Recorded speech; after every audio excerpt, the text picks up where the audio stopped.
everyone, and welcome back to the latest edition of the Jake's Take with Jacob Elyachar Podcast. I'm your host, Jacob Elyachar, the chief content producer and writer of jakestake.com, a pop culture entertainment news website. Now, if you're watching us today, please give us a thumbs up on my YouTube and please subscribe to my YouTube channel. Now, if you're listening to us anywhere our audio platforms are, please give us a 5-star rating. Please give us a download this episode and more episodes. And thank you guys so much for your support. I'm going to welcome my latest guest. He is an actor you can see on Days of Our Lives, How I Met Your Father, CSI Vegas, The Upshaws. He's also a personal trainer. And as of this recording, he has over 108,000 Instagram followers. And he's also known as Bradley Cooper's younger bro. So please help me welcome Derek Yates to the podcast. What's up? What's up? Derek, thank you so much for having me. Thank you so much for being here. I really appreciate it. No, thanks for having me. So I noticed that on your Instagram, you said Bradley Cooper's younger bro. So how did that come about? It's kind of more of a joke. I mean, like, because I get almost daily, like, oh, you look so much. Do you know who you look like? I'm like, at this point, yeah, I know who I look like now. So like, everyone's like, oh yeah, you look just like Bradley Cooper, and I'm like, yeah. So like, I was like, this could be like a funny joke. Let me put this on my Instagram, and then there are people who will message me like, are you really Bradley Cooper's younger brother? I'm like, no, but I hope to play his brother in a movie someday. So like, that's kind of on my bucket list now, is to like work with Bradley Cooper in one of his films and like actually play his younger brother. So we'll see. Well, that's perfect. You put that out there in the universe, so that's exactly. That's and if the rumors are out there enough, like eventually maybe it'll get to him, and who knows? So. Absolutely. So, Derek, when did you get interested into performing, and how did that passion evolve into desire to pursue a career in the entertainment industry? I've kind of been around the entertainment industry, like I guess entertainment industry in the sense of like performing pretty much my entire life, because like my entire family, they either have like pretty much been like around music. So it's kind of where I got my start, was more music. Like my grandmother like plays guitar and sings, my mom sings, my dad plays the drums, my grandfather plays like guitar and sings. Like almost everyone can like either play something or sing something or do both. And so like this kind of grew up around that performing like arts kind of aspect. And then like I was in choir a lot when I was growing up, and like different dance teams. So kind of always been into it. I just didn't know that I wanted to be a performer at the start. It was just kind of like in my blood to do it. So almost just kind of felt natural. And so growing up, and like when I got into high school, I was in like the concert choir, and we would put on like, and then they actually like had to do choreography and things like that. And I was like, okay, I'm like kind of getting into this. This is like really fun. And so yeah, then for like a little while I fell out of it. Like you're in high school and you're like, okay, now I have to like grow up. I've graduated. What do I do now? So like I took some time off from it for a little while, and then kind of fell back into it because I realized like, oh, maybe I should try and be a model. So, and then quickly realized like, oh, I'm a little too short to be like a professional model. And like I kind of do it for fun and like print stuff here and there, but it wasn't like a career path that I knew that I could make long term. And so then I also kind of like was like dabbling in singing a little bit again. Like it kind of circled back, and was trying to get into that, and like auditioned for like American Idol and like the Glee project, and kind of actually advanced in the Glee project to the second round, and didn't make it to the third one, which was fine. But so that was fun. And then yeah, and eventually I got hooked up with my local agency. I'm from Chattanooga, Tennessee, and so Ambiance Models and Talent was kind of where I got my start. I went to like an open call, and they were like, you should try acting. And I was like, okay, sure, I'll try it. And they're like, come take some acting classes. And I was like, okay, I'll try it. And then kind of got involved with that. And then they took me to this thing called IMTA in New York. It's the International Models and Talent Association. And so it's kind of like a whole weekend of like competitions for modeling and singing and dancing and acting. And so I did like every area. I was in every single thing. I was like, okay, someone's going to see me. And so I ended up getting contacted by a manager from doing that. And that kind of like, I was like, oh, like maybe I kind of got something with this whole acting thing. And yeah, so the bug bit me. That was in 2009. And then I kind of haven't looked back since. So just been after it. That's amazing. 16 years. That's amazing. Yeah, I guess at this point, yes. So it's been a while. And I agree with you on the background because I was in choir from 5th grade to 12th grade, including show choir for middle school. So I know the feeling what you're talking about. So I was like, What part did you sing? baritone. Ah, nice. Okay. Yeah, I was what year was it? I think it was my 10th grade year. I think it was my 10th grade year. I started at like a tenor one, and my choir teacher was like pushing me, like tenor one, tenor one. And then like we came back from break, and then she was like, and you're a bass too. She was like, you're over here now. So I don't know if it was like my voice actually dropped, or she realized like, okay, he's straining. He's not gonna get it. Like we're gonna push him down here. So but now I Yeah, sing baritone. Like I'm at the baritone, maybe baritone tenorish level is kind of where I live. same with me. Same with me. Anyway, so just to let you, just so in this, so you've appeared on a lot. You appeared in a lot of shows such as CSI Miami, How I Met Your Father, The Rookie, Vets, and also The Upshot. So, what were some of your favorite memories from your time that on those sets that helped you grow as an actor? Well, CSI Vegas and How I Met Your Father, I didn't have any speaking lines, but it was still considered co-stars. Because we still have to do like work in it. So CSI Vegas, I was playing one of the victims. And so because I was in a few different scenes and shots and things, I still got the credit, which was totally great for me. When I was trying to build up my resume when I was kind of first getting my LA credits going. And yeah, so the CSI Vegas was my first time like I was actually getting shot, so I had to learn what it was like to be shot with actually having puncture wounds. And so like it was almost like they taught it like a dance, and then so you had to like hit it at the right time based on like when the shooter was shooting the gun, so it looked like you were getting shot at the right time and flailing your body. And they actually like brought the stunt choreographer on the set to like show me how to do that. So that was pretty fun. And I think I'm pretty sure that was the first time I had prosthetics to like gunshot wounds, because then I ended up falling over, and that's when you could actually see the gunshot wounds on my back. That was pretty cool. And then you had to play dead, and so then like they're like, you can't move, you can't breathe, and I'm like, you're like in this weird hunched over position, and it was that was an interesting time. And then I think that might have been the longest I was ever on a set too. I think that one night we were on like 15 hours or something. Wow. Yeah, it was a long day. Totally worth it though. And like How I Met Your Father, that was a whole other experience. So for anyone who hasn't seen it, one scene I'm clothed and one scene I'm not.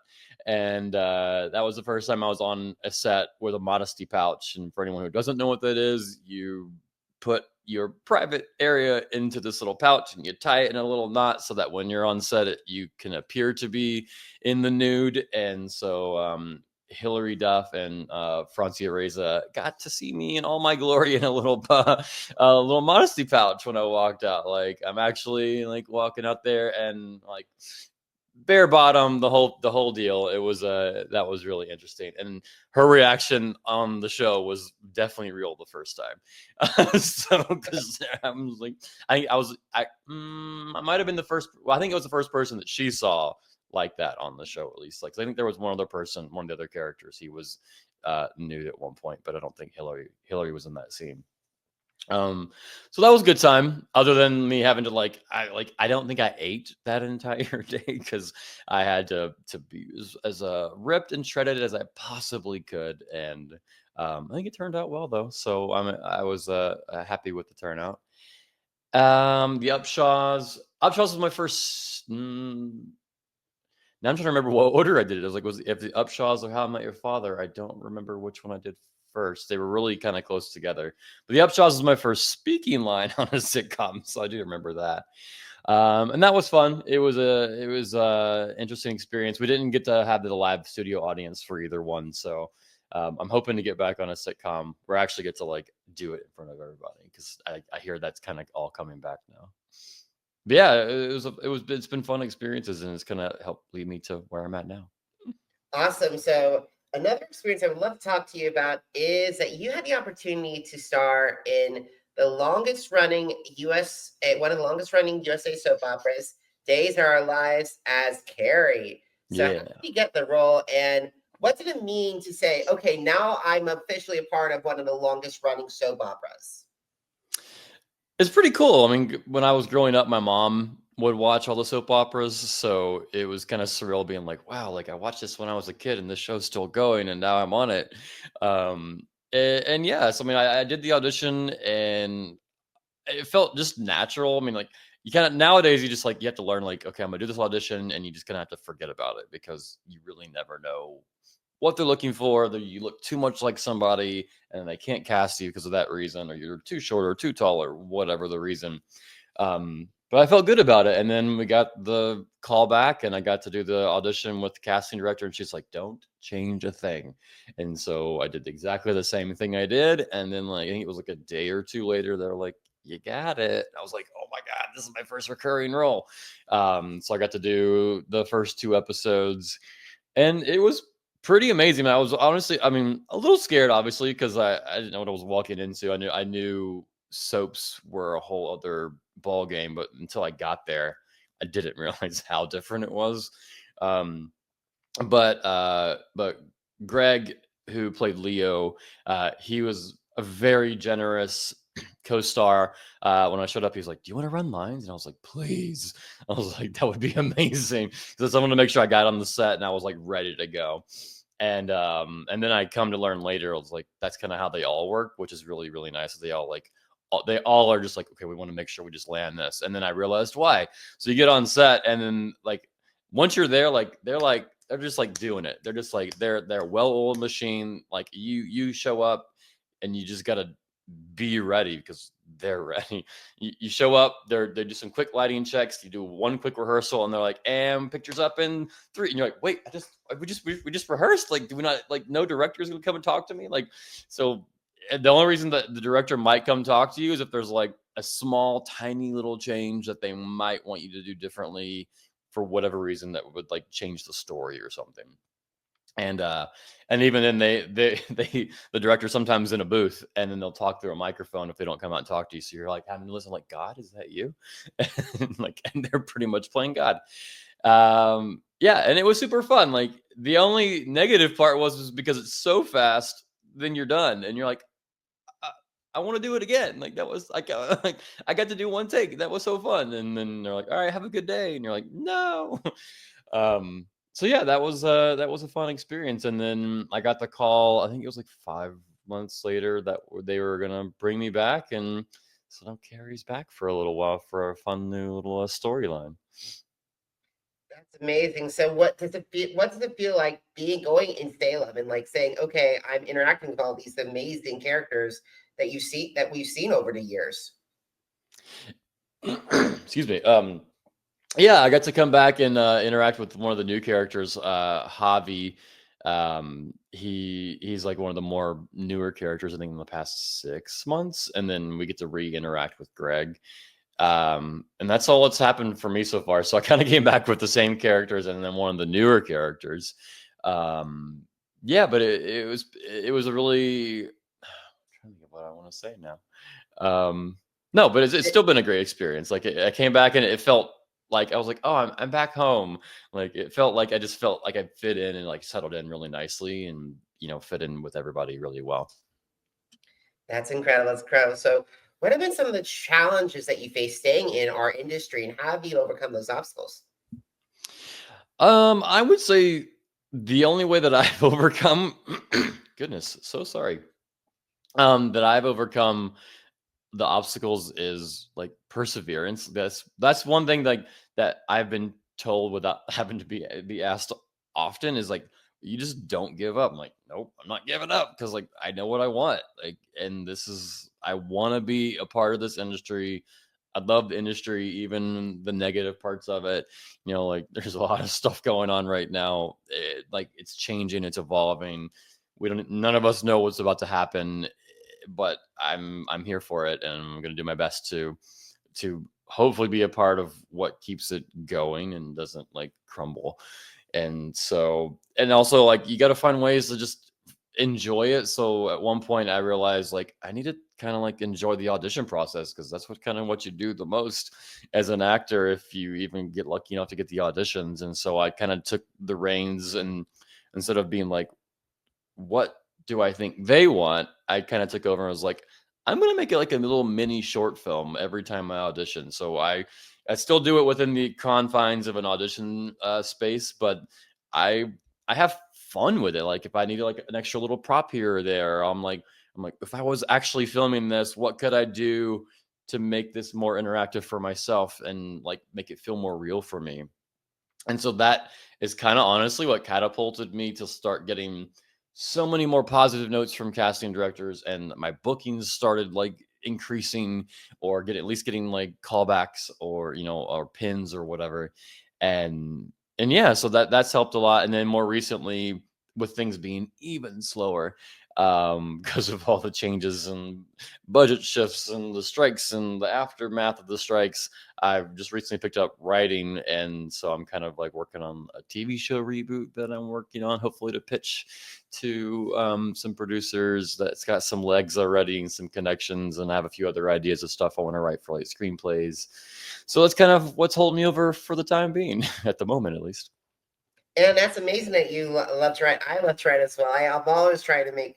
I always try to make do stuff like, for example, whenever it's like a dream Batman storyline I've had for a comic, or an X-Men story, or maybe even a reboot of All My Children. For some reason, I love Fun. always try to write. I always try to write or do something like that. Yeah, that's cool. Alrighty, but however, besides writing, you are all in acting. You're also very passionate about fitness because you're a personal trainer. So when did you get into fitness? I would say, like, not to give away my age, but we're just gonna say in my late 20s, because I'm still in my late 20s. Um, I kind of got into fitness. I saw a shift in my body, in the way that I was like, I can't drink Dr. Peppers and eat honey buns and have hamburgers every day anymore. And like I started noticing that my body wasn't taking it anymore the same way. And so I was like, I need to do something about this, and just kind of started being like, well, what can I do? And so I started doing like these at-home workouts, and fell into that for a little while, slowly kind of progressed to getting into the gym. Even got myself a trainer at one point to try and learn about different like styles and ways to do it. And went through some some painful moments. Like I pulled my labrum at one point because I didn't know what I was doing correctly. And then I pulled it again, and so you have to like take time off until it reheals. So I've been through the ringers, and then eventually I fell into actual like personal training during the pandemic, because at the time the roommate that I had, he was a personal trainer, and so I was like, well, we're all just sitting here, and like maybe I should just try it. Like I should get certified, and I can turn it into a job, because I was doing bartending, and I was just like kind of over that. I've been doing it for years, and I was like, there's got to be something else. And so then I was like, well, I have all this time, so I started studying for it, and then took the test, got certified, and then just slowly started building my client list. And yeah, so that's kind of what I've been doing for the past 3.5 years now. And yeah, it's been super fulfilling, getting to meet a bunch of different types of people with different goals, and then it's been fun just seeing them like reach different like strength goals, or being like, oh, I never realized I would ever touch those weights. And you're like, yeah, like this is part of it, it's exciting, isn't it? And like, yeah, like I would just like it's heavy, but I can do it. And so it's just really fun to see people hitting their PRs, and just seeing shifts in their body, and like adding and toning, and yeah. So I've really enjoyed that part of my life as well, outside of acting. Oh, you're still on mute. Oh, Oh, I am so there he sorry. is. No, you're good. He's back. I He's back. just, yeah, you've 6 years in the podcast, and I still can have some mix-ups. But however, the thing is, I try my best to do fitness as well, and I try to do at least 2 to 3 times a week at my CrossFit community classes. And it's been interesting, to say the least, off and on. And like one time I've gotten to 3 by 205 back squats. Wow. Okay. Okay. There you go. And Slowly back but squats surely. in general aren't easy, so you can really hurt your back, which I've done before too, when I didn't know what I was doing. So good for you. Thank you, thank you. And also, so speaking of fitness, could you share, as we are in 2025, I can't believe that, could you share a fitness tip for my audience? I mean, I would to say the best fitness tip I'd give to anybody is the same I do for acting is you just gotta persevere and do it. Because if you don't do it, if you're not showing up, it's never gonna work. Because you can't just sit there and not get the results. If you're not, so even if it just means like how you said, like you just go 2 or 3 times a week, that's so much more than everybody else is doing. So I was like, just like you just have to get up and go and just do it. If it means going and starting with 5 minutes a day, if that's all, if you're like too anxious, like, oh, I don't know anybody at the gym, if like everyone's staring at me. Actually, I heard this. This is the tip that I heard from someone else, and I was like, this is fantastic. So you should just go for like 5 minutes. Just go walk on the treadmill for 5 minutes, and just start to become familiar with the place. And then the next day, like maybe do 5 minutes and then just go walk around the gym and just kind of get a feel for like where things are. And then the next time go do 5 minutes on the treadmill, and then maybe pick one machine. You're like, okay, I just want to play with this one machine and see how to do it and how to work it. And then eventually you start to be like, okay, well, now I'm just kind of used to being here. Maybe I feel a little more comfortable trying some other stuff. And so it's just doing it. So I think that's the biggest thing is just go do it. If it just means, like you said, 2 days a week, 3 days a week, even if it's just 1 day a week, that it's a start. And then eventually you'll start to realize like how much like your endurance is better. You start to feel a little bit better. You're starting to get stronger. And then you're like, maybe I'll add a day. And like, oh, I have a little extra money. Maybe I'll do a personal trainer so they can actually show me better form or stuff maybe I didn't realize that I knew I could do and I enjoyed those exercises better. Or maybe you start taking classes, like how you said you're taking classes. Like that's a great way. Like community is a great way to also integrate fitness, is because then you have like I if I do a workout class, I look at it as like a game. Like, oh, like not that I want to beat someone, but like it's like, oh, I want to keep up with them, or like I want to be the person that other people are inspired by, so I want them to keep up with me. So you look at it as like a fun game of like tug and pull kind of a thing that way. So there's so many different ways and routes and ways to do it. So it's more of a matter of just do it, try stuff, see if it resonates with you. If it doesn't, try something different. Just because the one thing didn't work doesn't mean something else won't, but you just gotta do it. So Absolutely, we gotta do it. And also, it's hard for me because the thing is, I hate being the last one to finish. Where it feels like at all times, so it definitely feels frustrating at that part. but you did it. So even if you are the last one to finish, eventually you won't be the last one to finish. And even if you are, it's not a big deal. It's more at the end of the day, it's more about what you accomplish, and the fact that you finished at all is, like I said, it's a lot more than what other people are doing. So Absolutely, absolutely. So, in addition to fitness, in addition to acting and writing, you've also volunteered your time with Project Angel Food. So, what drew you to Project Angel Food, and how can my audience make an impact with them? So Project Angel Food started about 35 years ago, and it was a matter of um, people wanting to help those who were ill or couldn't feed themselves due to some sort of illness, and helping them to get well by food. And so they've pretty much evolved now into where they create medically tailored meals for people who have different heart conditions, or who can't cook for themselves, or who don't know how to cook for themselves healthily. And so then the Project Angel Food will deliver the food to the people's homes, and they're flash frozen. So they're flash frozen, and then they're delivered so that they can last. I'm not really sure how long. I think it's like, I think they do weekly. I'm pretty sure is how they do it. Um, and yeah, so their idea is like getting better by eating well, and so the hope is then obviously then they're eating healthy, and then they're going to see improvements in their bodies, and then their health, and get better. And they're actually about to do their 19th million meal in January, which Oh, wow. is a huge milestone in 35 years. Oh, but you asked how I got involved. So the CEO of the nonprofit actually hit me up for personal training, and so I didn't know anything about it at the time. I didn't know who he was, and then we were training. He was telling me about what he does, and so obviously in the world of health and fitness, I was like, that's so cool. Like people like learning to eat healthier to improve their lifestyle and become healthier that way. And so I was like, that's really fun. And really cool. So I volunteered there. I've helped do fundraisers for them. I've done like little like short skit things for some of their like telethons, and like I help to use my social media to just to get the word out there, or like in this instance, like telling people about how they can get involved.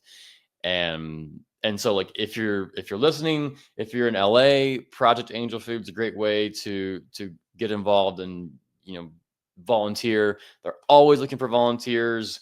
There's all different types and sorts of volunteers, but most of the time you'll go in and you're scooping peas for a few hours, and they do small shifts, so it's like 4 hours.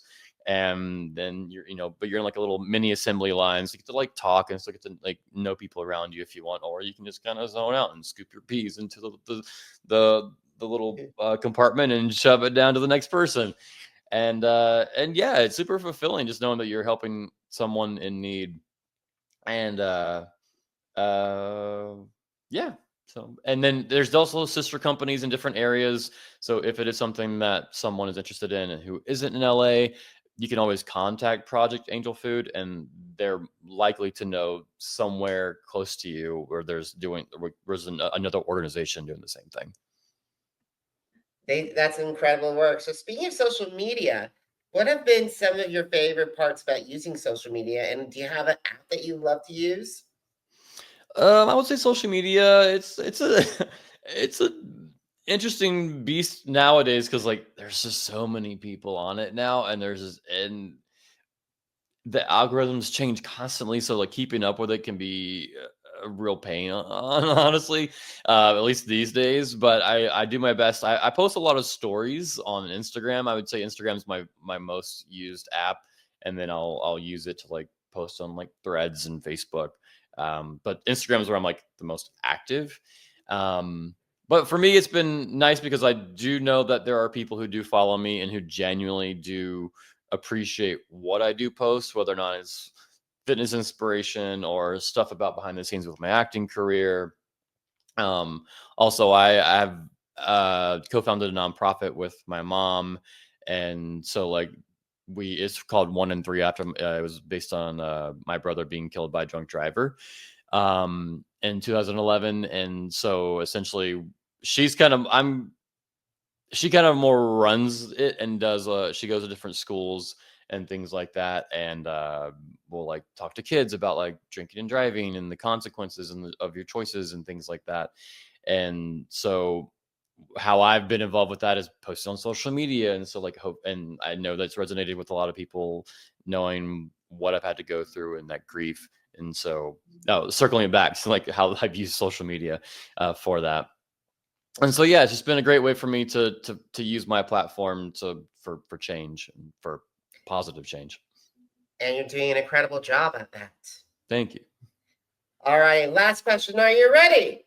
Let's do it.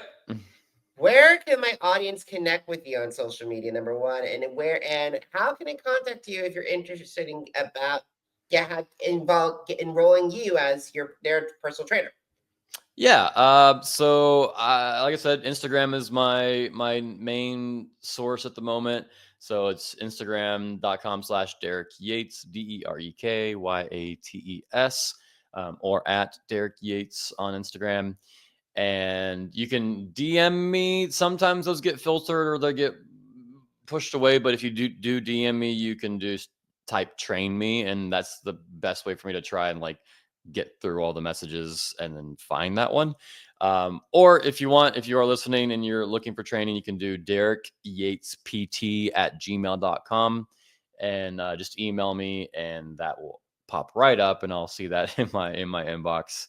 And yeah, and then we can get started that way. Awesome. So guys, if you missed an episode of the Jake's Take with Jacob Elyachar podcast, visit our channels on Amazon Music, Apple Podcasts, iHeartRadio, Spotify, and Spreaker. Jake's Take with Jacob Elyachar, JACOBELYACHAR. Now, are you on social media? Because I'm on social media too. Blue Sky, Facebook, Instagram, Threads, and YouTube. Jacob Elyachar, JACOBELYACHAR. And you want to know who won America's Got Talent Season 19? What my take is on the latest music reviews? More interviews with several of your favorite soap stars.